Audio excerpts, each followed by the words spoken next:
आदाब, मैं हूं मुमताज आलम रिजवी और मैं बात करूंगा उत्तर प्रदेश की।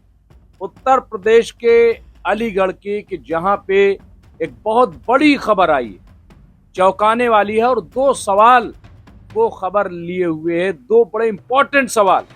और ये मामला जुड़ा हुआ है आई लव मोहम्मद सल्लल्लाहु अलैहि वसल्लम से।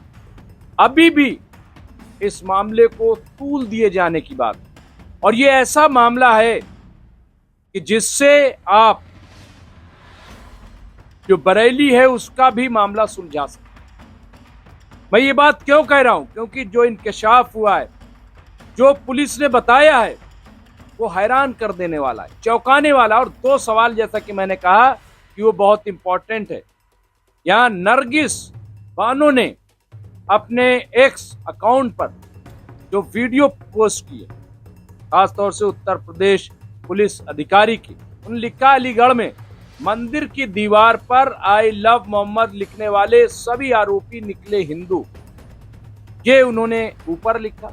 उसके बाद मुस्लिम युवक को फंसाने के लिए मंदिर की दीवार पर आई लव मोहम्मद लिखने वालों के नाम जीशान सिंह, आकाश सारस्वत, दिलीप शर्मा, अभिषेक सारस्वत, ये नाम बताए जा रहे। 4 नौजवानों को इस मामले में गिरफ्तार किया गया है और ये सब हिंदू बताए गए हैं। और इसमें कहा गया है कि इन्होंने ही मंदिर की दीवार पर आई लव मोहम्मद सल्लल्लाहु अलैहि वसल्लम लिखा था, ताकि जो मुस्लिम हैं उनको इसमें किसी तरीके से फंसाया जाए और एक नया बखेड़ा खड़ा कर दिया जाए। मैंने क्यों कहा कि दो सवाल बड़े इंपॉर्टेंट उठे।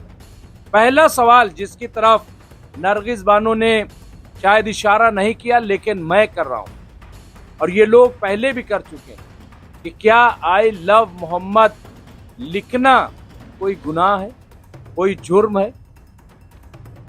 क्या अब कोई कहीं नहीं लिख सकता है?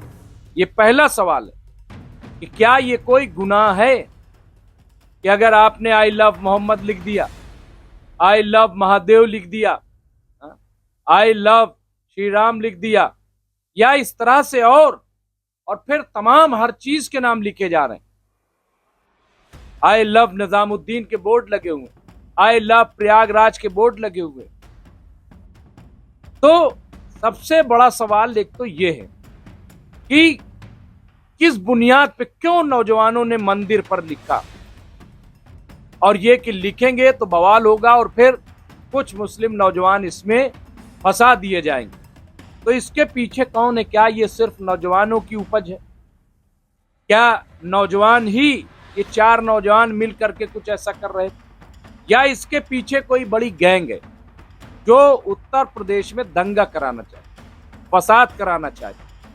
और ये पहली बार नहीं हुआ। उत्तर प्रदेश की पुलिस ने इससे पहले, मैं कई बार कह चुका हूं, सहारनपुर में इसी तरीके से एक मंदिर में 18 मूर्तियां तोड़ी गई, 5 मंदिरों की, और 4 दिन तक यही खबर चलाई गई तमाम मीडिया में कि मुसलमानों ने मूर्तियां खंडित की, मुसलमानों ने मूर्तियां खंडित की। लेकिन वहां की चौकन्ना पुलिस ने जब लोगों को, मूर्तियां तोड़ने वालों को अरेस्ट किया, तो उसमें से 6 लोग जो पकड़े गए थे वो गैर मुस्लिम, यानी वो मुस्लिम नहीं थे, हिंदू थे। इसी तरीके से और कई जगह के मामलात इस तरह के आए। अब ये जो मामला आया है, तो इसके पीछे है कौन? किसकी साजिश हो सकती है? क्या ये, मैं कह रहा हूं 4, अब ये पुलिस का काम है और मेरे ख्याल से पुलिस इसकी तहकीक जरूर करेगी कि इसके पीछे कौन लोग हैं, क्यों फसाद कराना चाहते हैं यूपी में। जबकि योगी सरकार का दावा है कि उनकी सरकार में किसी तरह का फिरकावाराना फसाद नहीं हुआ, जहां कोशिश की गई उसे दबा दिया गया। अब मैं आ रहा हूं बरेली में। आप देखिए कि यह अलीगढ़ का मामला है। अलीगढ़ में कुछ भी नहीं हुआ क्योंकि पुलिस एक्टिव थी, उसने अरेस्ट कर लिया। अब आइए बरेली में भी बड़े सवाल उठ रहे हैं कि दरअसल पुरअमन तरीके से लोग जा रहे थे। पत्थर चलाने वाले वो लोग नहीं थे जिन्हें अरेस्ट किया गया, बल्कि पत्थर चलाने वाले और हैं। उनके वीडियोस कुछ छतों से, कुछ दूसरी जगह से। तो क्या उसकी जांच हो रही? क्या कहीं ऐसा तो नहीं? जब यहां इस तरह के नाम आ सकते हैं, तो वहां भी ऐसे नाम आ सकते हैं। तो क्या उनकी जांच नहीं होनी चाहिए? अगर सरकार ईमानदार है और पुलिस जिस तरह से कार्रवाई कर रही, क्योंकि कई बार जो है ऐसी खबरें लोगों ने दी और कहा कि दरअसल उत्तर प्रदेश की पुलिस पर हुकूमत का दबाव है, हुकूमत के हाथ बंधे हुए हैं। तो क्या वाकई ऐसा है? और ये जो काम किया है, जाहिर सी बात है कि अगर हाथ बंधे होते तो क्यों ऐसा होता। लेकिन फिर इसके पीछे है कौन? क्या मकसद है? क्या महज इनका मकसद यह है कि मुसलमान नौजवान फंस जाएं, या इनका मकसद यह था कि दंगा फसाद भड़क जाए? क्योंकि जब मंदिर पर आई लव मोहम्मद लिखा जाएगा तो जाहिर है जैसे लिखा गया, तो जो लोग साजिश करते हैं वही लोग फुटेज आके करेंगे। जनाब ये तो बेदबी कर दी, तौहीन कर दी। और ये तो गज़वे हिंद चला रहे हैं। मंदिर पे भी देखिए आप ये कब्जा करने न जाने क्या क्या स्टोरियां बना देंगे। और उसके बाद जाहिर सी बात है कि फिर हंगामा, आप जानते हैं कि किस तरीके की चीजें जो है फिर हो जाती हैं। तो बरेली में जो कुछ हुआ नमाज जुमा के बाद, क्या उसके पीछे कहीं ऐसा तो नहीं कि कोई बड़ी गैंग लगी हो कि योगी सरकार में दंगा करा दिया जाए, फसाद करा दिया जाए?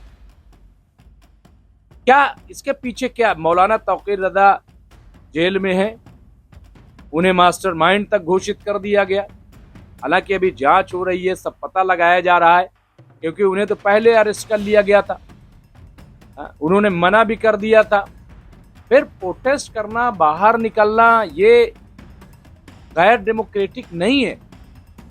क्या बीजेपी यहां तक बगैर प्रोटेस्ट किए पहुंची है? क्या जहां जहां कांग्रेस की सरकार है या गैर कांग्रेसी सरकार है वहां बीजेपी प्रोटेस्ट नहीं करती, एहतजाज नहीं करती, जलसे जुलूस नहीं करती? क्या ये आप मान लेंगे इस बात को? पंजाब में क्या बीजेपी बोलती नहीं, चुप रहती है, प्रोटेस्ट नहीं करती? तो ये तमाम हर जगह प्रोटेस्ट हो रहे हैं। लेकिन ये आप देखिए, ये नैरेटिव या ये अगर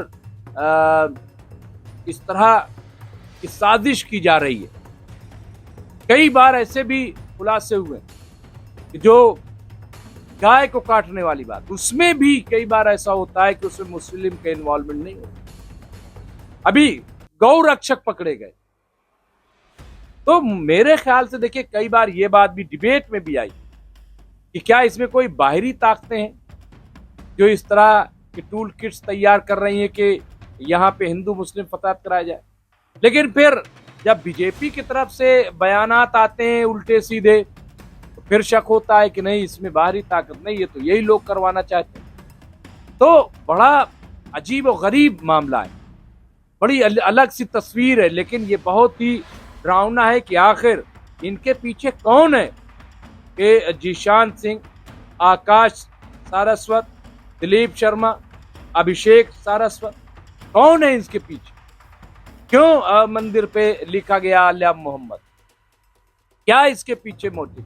मैं समझता हूं कि उत्तर प्रदेश की पुलिस और अलीगढ़ के जो अफसरान इंतजामिया, वो इसकी जरूर जांच करेगी और जांच होनी चाहिए। और मेरे ख्याल से अगर इसकी कड़ी से जांच होगी तो और कई जगह के मामलात जो इस तरह के हैं वो मेरे ख्याल से वो ओपन हो जाएंगे, खुल जाएंगे। आप देखिए कि जब मौलाना तौकीर रज़ा खान साहब को अरेस्ट किया गया तो उसके बाद से पूरे मुल्क में कहीं नहीं दिखाई दे रहा है लव मोहम्मद, वरना शोर, एक हंगामा, एक जगह जगह पोस्टर, बैनर कहां से आ गई है? मैंने बार बार कहा कि भाई एक ठीक है, आपने प्रोटेस्ट, कानपुर का मामला है, कानपुर के लोगों ने प्रोटेस्ट कर लिया, पुलिस ने बता दिया कि नहीं, आई लव मोहम्मद लिखने पे किसी को कोई एतराज नहीं है, बात खत्म हो गई। बाकी जिन लोगों में मुकदमात है वो आप जाइए अदालत, वहां पे पुलिस प्रोटेस्ट कीजिए, वो अपना एक अलग है। लेकिन पूरे मुल्क में जिस तरह का नैरेटिव सेट, ये इस तरह की चीजें सिवाय नुकसान पहुंचाने कुछ नहीं। लेकिन इसके पीछे कौन लोग हैं ये जरूर पता लगना चाहिए। मैंने अपनी डिबेट में भी कहा, ये अच्छा नहीं है बिला वजह की बातों को बढ़ावा देना, रोक देना उसे, और एक उलझाव पैदा करना, मुसलमानों के खिलाफ एक नफरत का माहौल बनाना, ये ठीक नहीं है। और हमने कई बार ये बात कही है, मैं बार बार इसलिए कह रहा हूं क्योंकि मैं कह चुका हूं कि मुसलमानों को भी खबरदार रहना पड़ेगा, नौजवानों को भी खबरदार रहना पड़ेगा, अपने इर्द गिर्द देखते रहना पड़ेगा कि कहीं आपके इर्द गिर्द कोई साजिश करने वाली ताकत तो नहीं है, उससे आप सावधान रहिए। बहरहाल देखते रहिए एमएमसी न्यूज इंडिया। बहुत बहुत शुक्रिया। हम फिर हाजिर होंगे किसी बड़ी खबर।